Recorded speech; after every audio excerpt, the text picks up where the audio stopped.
My name is Margaret. I am 72 years old now, and I've learned that life has a peculiar sense of timing. Sometimes the universe waits for exactly the right moment to reveal its secrets.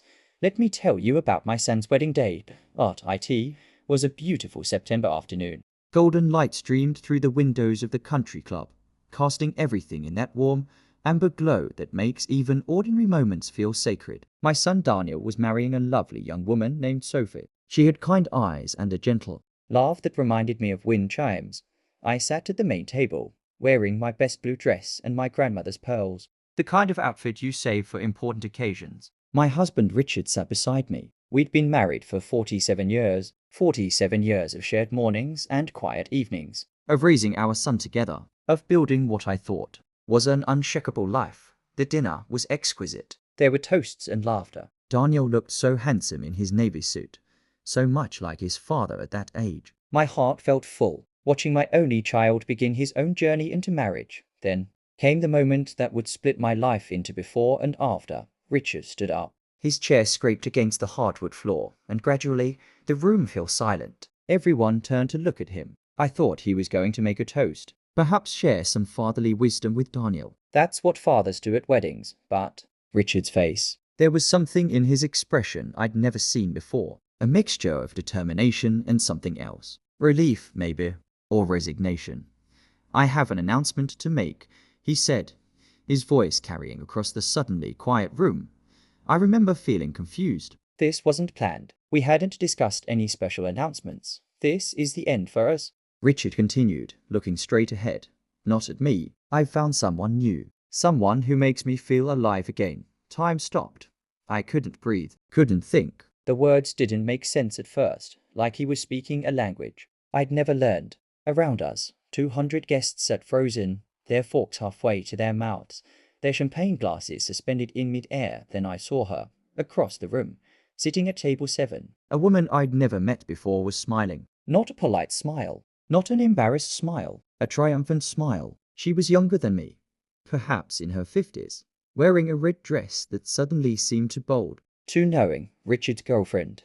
He had brought his girlfriend to our son's wedding. The room erupted in whispers. Daniel's face went pale. Sophie reached for his hand, but I felt oddly calm. Perhaps it was shock. Perhaps it was something else. I leaned forward, close enough that only Richard could hear me. Thank you for the heads up, I said quietly. My voice didn't shake. I'm still proud of that. Then I stood, smoothed my dress, and walked toward the exit. My heels clicked against the floor in the silence. One step, then another, steady and sure, even though my whole world was crumbling. But before I reached the door, I stopped.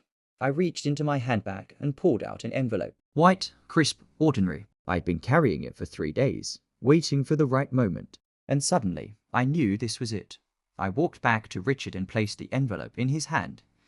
You should open this now, I said, just loud enough for nearby tables to hear. I think you'll find it interesting. Richard looked confused. He tore open the envelope, his fingers fumbling slightly. I watched his face as he read, watched the color drain from his cheeks, watched his eyes grow wide, then wider still. The paper in his hands was a legal document. Test results, to be precise. Medical test results. You see, 3 months earlier, I'd noticed a charge on our credit card. A hotel in the next town over. Richard had told me he was at a business conference that day, but there was no conference. I checked. I could have confronted him then, made a scene, demanded answers. But I'm a practical woman. I'd spent 47 years being practical. Instead, I hired a private investigator, a quiet woman named Patricia, who came recommended by my book club friend. Patricia was thorough. She brought me photographs, receipts, text messages, evidence of an affair that had been going on for 18 months. 18 months of lies. Of him coming home and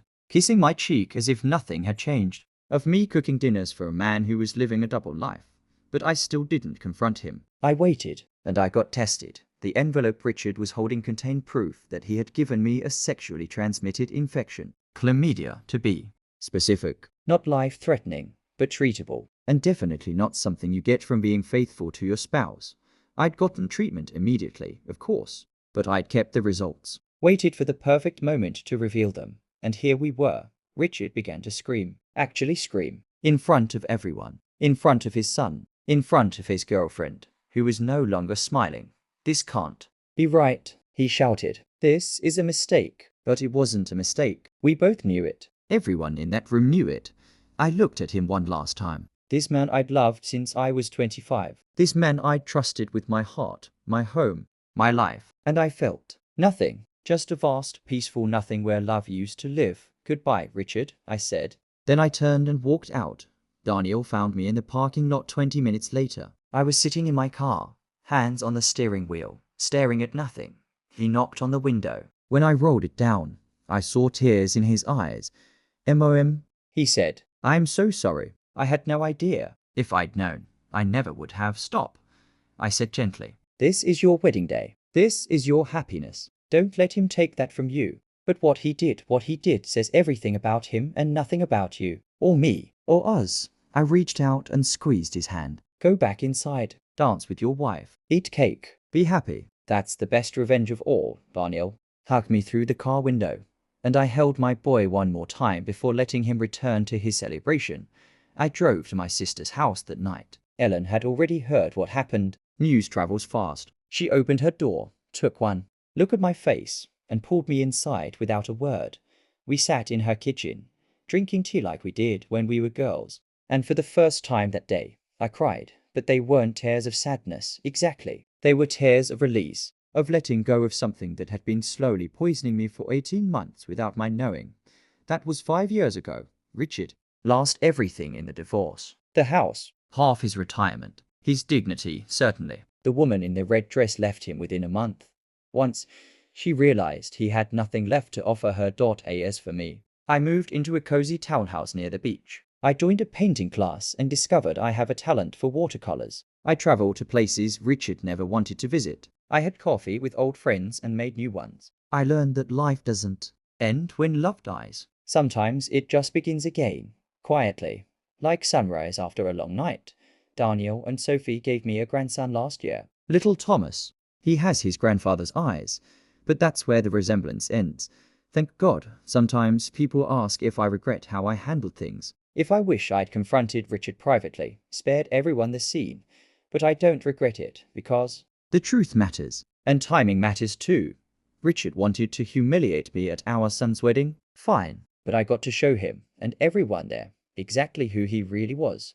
That's not revenge really, that's just justice. And sometimes justice arrives in an envelope at exactly the right moment, delivered by a woman who has finally learned her worth. Margaret is now 77, living her best life by the ocean, painting sunsets and spoiling her grandson. Richard is alone in a small apartment, wondering where it all went wrong. And that woman in the red dress. No one remembers her name.